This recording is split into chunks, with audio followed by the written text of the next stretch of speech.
Jim Schultz here for Calculated Risk, and don't forget, before we get started, the best ways you can help us are by liking the video or subscribing to the channel. Either one of those guys really helps us out a lot. So generally speaking, here at Tasty, we like to sell premium, right? We want to play into the high probabilities. We want to play into the positive theta. We want to be on the short side of the option contract, generally speaking. But every once in a while, we also like to flip the script. Like every once in a while, we like to buy volatility. Every once in a while, we like to use debit strategies and kind of play for volatility rising. And one of the classic strategies to set up for that type of play is a calendar spread. So what I want to do today is hop into the platform and let's set up a calendar spread. But before we set this guy up, let's just talk in general terms. What does a calendar spread look like? Well, it is going to be a multiple expiration cycle strategy where you're selling the front month and you're buying the back month. You're choosing the same strike in both months. So it's very much an overlapping feature of the strategy between the short option in the front month and the long option in the back month. And the reason why you set the strategy up this way is because you want to take advantage of two elements. You want to take advantage of time decay, even though it's a debit strategy, and you also want to take advantage of any potential volatility expansion. So the time decay comes from the simple fact that that short option that you're selling in the front month, it's going to burn faster than the back month. It's going to decay more quickly than that long option that is sitting in that back month. And for the volatility aspect, the back month option is going to have a higher Vega than the front month option. And so by having that higher Vega in the back month, if there is any volatility expansion in that underlying stock, you are likely going to see a pop in your P&L from that volatility expansion. This is why we typically like to do calendar spreads when volatility is on the lower end of the range. So all right, let's hop into Tasty Trade and let's set one of these up. All right, so here I am inside of my Tasty Trade platform and I've got Meta pulled up.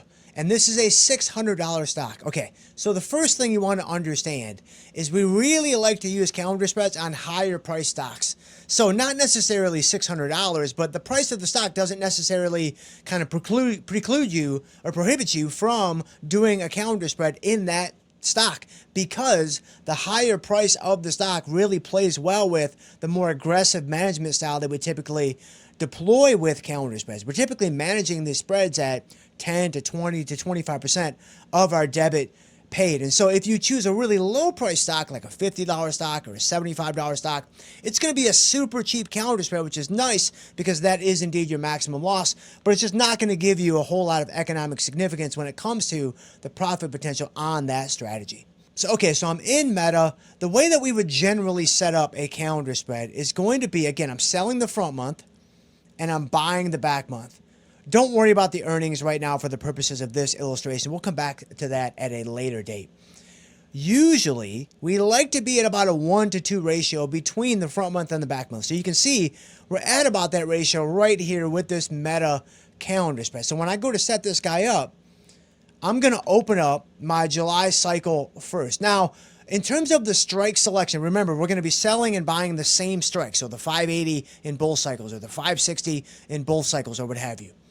Usually, calendar spreads, the spirit of the calendar spread is more of a neutral strategy. So you're usually typically choosing a calendar spread with some strike around where the stock is currently. Now, you want the stock to pin the strike. So whatever you choose, that's where you want the stock to go. So if you want to be more directional, then you can certainly choose strikes on the low end. You can certainly choose strikes on the high end if you want to be more bearish or more bullish. But usually, the spirit of a calendar spread is more of a neutral strategy. On that note, we typically prefer put calendars relative to call calendars.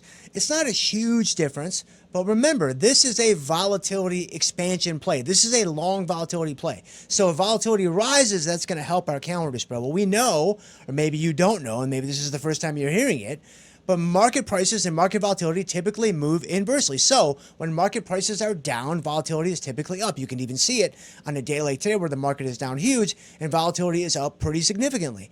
And so we typically observe this relationship across the board with a lot of individual stocks as well. So if I'm playing volatility to expand, I'm playing volatility to the upside, then I want to position myself to potentially extract as much benefit from that volatility expansion as I possibly can. So choosing the put option is slightly below where the stock currently sits, even if it is mostly neutral.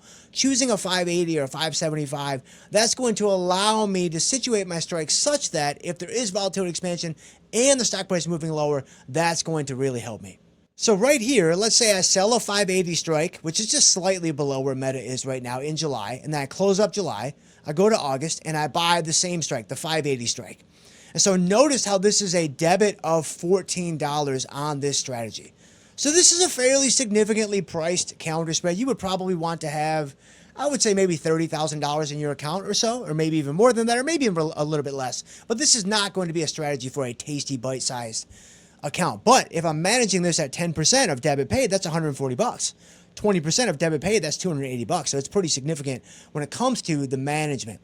When I'm selecting my strikes, I want to make sure that the extrinsic value in the front month is over and greater than the debit that I pay in the strategy.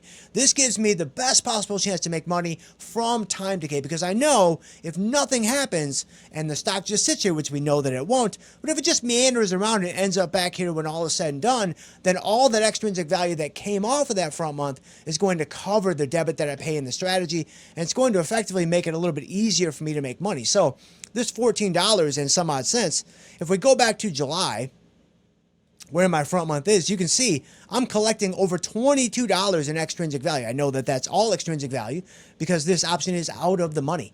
And so the way that this calendar spread is setting up in Meta looks pretty good. This would be a great candidate for a calendar spread. And so hopefully this kind of makes sense from the higher priced stock preference to the put preference. It's mostly a neutral strategy, managing aggressively at 10 to 20% or even 25% of debit paid, and then making sure that front month extrinsic covers the debit. So, okay, so that is a calendar spread. Hopefully that makes sense. And we kind of covered the major points of setting up a calendar spread. Now, in today's market, with the VIX skyrocketing and volatility rising, this may not be the best market to sell or put on a calendar spread in, but when volatility eventually collapses, when volatility eventually contracts, as we know that it will, if history is any guide, now hopefully you are ready with a strategy that can take advantage of that low volatility, and I'll see you guys next time.